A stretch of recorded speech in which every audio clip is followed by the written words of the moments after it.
اعوذ باللہ من الشیطان اللعین الرجیم بسم اللہ الرحمن الرحیم وبہ نستعین وہو خیر الناصر المعین۔ دین کے حوالے سے کچھ مطالب پر پیش کروں گا، دین کی اہمیت کے حوالے سے۔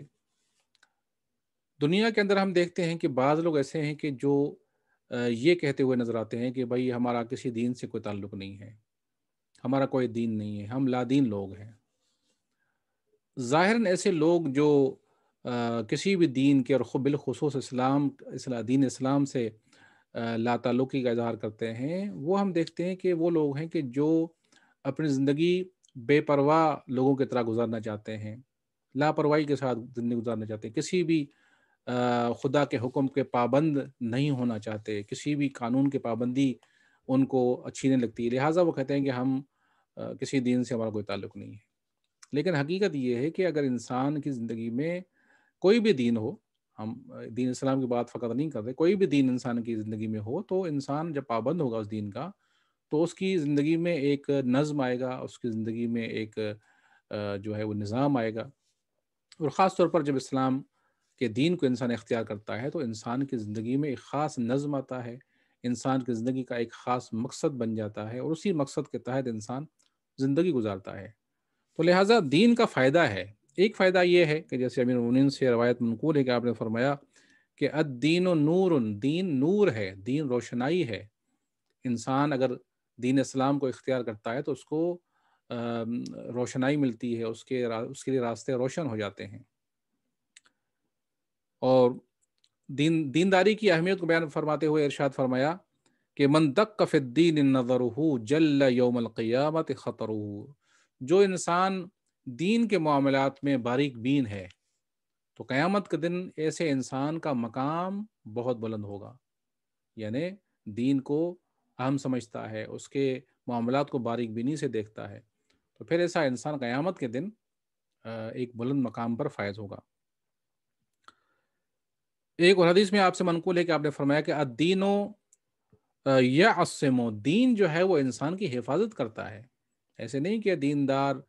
جو لوگ ہیں جو دین اختیار کرتے ہیں تو ان کی زندگی کوئی مشکل میں آ جاتی ہے، نہیں، دین ان کی حفاظت کرتا ہے، دین حفاظت کا ذریعہ ہے۔ ایک حدیث میں امام صادق علیہ السلام سے منقول ہے کہ آپ نے ارشاد فرمایا کہ امیر المومنین اپنی گفتگو میں، اپنے خطبوں میں بار بار یہ تکرار کرتے تھے کہ لوگوں دیندار بن جاؤ، لوگوں دیندار بن جاؤ، دیندار بنو۔ یا ایھا الناس دینکم دینکم فإن السیئۃ فیہ خیر من الحسنۃ فی غیرہ۔ فرمایا کہ اگر کوئی انسان دین رکھتا ہے، یعنی مسلمان ہے، دین قبول کرتا ہے، دین اسلام کو مانتا ہے، تو ایسی حالت میں اگر دین اختیار کرنے کے باوجود اگر وہ انسان کوئی گناہ کرتا ہے تو وہ اس سے بہتر ہے کہ ایک انسان دین اسلام کو قبول نہ کرے اور نیکی کرے۔ اگر انسان کے پاس دین نہیں ہے اور نیکی کرتا ہے تو اس سے بہتر یہ ہے کہ انسان دیندار ہو، دین اس کے پاس ہو، دین کو قبول کرے، اور اگر گناہ کرتا ہے تو وہ آپشن اس کے لیے بہتر ہے۔ پھر وجہ بیان فرمائی کہ اگر انسان دین اسلام کو قبول کرتا ہے، دین کو مانتا ہے، اور اب اگر اس سے کوئی گناہ ہو گیا ہے تو اب اس کا گناہ معاف ہو سکتا ہے، لیکن اگر انسان دین اسلام کو قبول نہیں کرتا، دین کو مانتا ہی نہیں ہے، تو اگر وہ نیکی بھی کرے گا تو اس کی نیکی قبول نہیں ہوگی۔ لہٰذا دین کا فائدہ یہ ہے کہ انسان اگر کار خیر کرتا ہے تو قبول ہوتا ہے، اگر گناہ کرتا ہے تو اس کی مغفرت اس کی شامل حال ہوتی ہے۔ تو یہ دین کی اہمیت کے حوالے سے چند نکات تھے احادیث میں بیان کیے۔ اب دیکھیں کہ کون لوگ ہیں کہ جو بے دین ہیں۔ اسلام نے کن لوگوں کو بے دین کہا ہے؟ چاہے وہ دین داری کا دعویٰ رکھتے ہوں لیکن اسلام کی نظر میں وہ بے دین ہیں۔ امام صادق علیہ السلام سے ایک روایت ہے،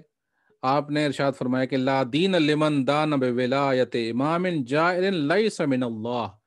فرمایا کہ جو انسان ایسے حکمران کو اپنا حاکم مانے، اپنا ولی مانے، اپنا سرپرست مانے کہ جس کو خدا کی طرف سے معین نہیں کیا گیا، وہ خدا کی طرف سے معین نہیں ہے، اپنی طرف سے کسی اور طریقے سے آیا ہے، اور اس کو انسان اپنا حاکم مان لے، اس کے قوانین کو اپنا لے، اس کو اپنا سرپرست بنا لے، تو فرمایا کہ ایسا انسان دیندار نہیں ہے۔ ایک اور حدیث میں آپ نے ارشاد فرمایا کہ لا دین لمن لا عہد لہ، جو اپنے عہد اور پیمان کا، جو انسان عہد کرتا ہے، جو بھی ایگریمنٹ کرتا ہے کسی کے ساتھ، اس کا پابند اگر نہیں ہوتا انسان تو اس کا کوئی دین نہیں ہے، یعنی وہ بے دین انسان ہے کہ جو اپنے عہد اور پیمان، اپنے وعدے کا پابند نہیں ہوتا۔ ایک اور حدیث میں امام صادق السلام سے منقول ہے کہ آپ نے ارشاد فرمایا کہ کل من لم يحب علی الدین ولم یبغض علی الدین فلا دین لہ، وہ انسان کے جو دین کی خاطر کسی سے محبت نہیں کرتا، دین کی خاطر کسی سے نفرت نہیں کرتا، یعنی اس کی محبت اور دشمنی کا معیار دین ہے، اگر کسی سے محبت ہے تو دین کی وجہ سے ہے، اگر کسی سے دشمنی ہے تو دین کی وجہ سے ہے۔ تو فرمایا کہ اگر ایسا انسان نہیں ہے کہ دین کی وجہ سے محبت نہیں کرتا، دین کی وجہ سے دشمنی نہیں کرتا کسی کے ساتھ، تو ایسا انسان بے دین ہے، اس کے پاس کوئی دین نہیں ہے۔ یعنی امام فرماتے ہیں کہ ہمارا جو معیار ہے دشمنی اور دوستی کا، وہ دین ہونا چاہیے۔ ایک اور حدیث میں امام موسیٰ کاظم علیہ السلام سے منقول ہے، آپ نے ارشاد فرمایا کہ لا دین لمن لا مروت لہ، جس انسان میں مردانگی نہیں ہے، جو مرد نہیں ہے وہ بے دین ہے، اس کے پاس دین نہیں ہے۔ لہذا مردانگی جو ہے وہ دینداری کی علامت ہے۔ آخری حدیث عرض کروں امام رضا علیہ السلام سے، حدیث ہے کہ آپ نے ارشاد فرمایا کہ لا دین لمن لا ورع لہ، جو انسان پرہیزگار نہیں ہے اس کے پاس دین نہیں ہے۔ یعنی دیندار ہونے کے لیے ضروری ہے کہ انسان پرہیزگار ہو اور خدا کی نافرمانی سے، خدا کے گناہوں سے پرہیز کرتا ہو، تاکہ وہ دینداروں کی صف میں شامل ہو جائے۔ دعا کرتے ہیں کہ پروردگار عالم ہم سب کو دینداری کی اہمیت جو ہے وہ ہمیں اس کا علم عطا فرمائے اور دین پر عمل کرنے کی توفیق عطا فرمائے۔ السلام علیکم ورحمۃ اللہ وبرکاتہ۔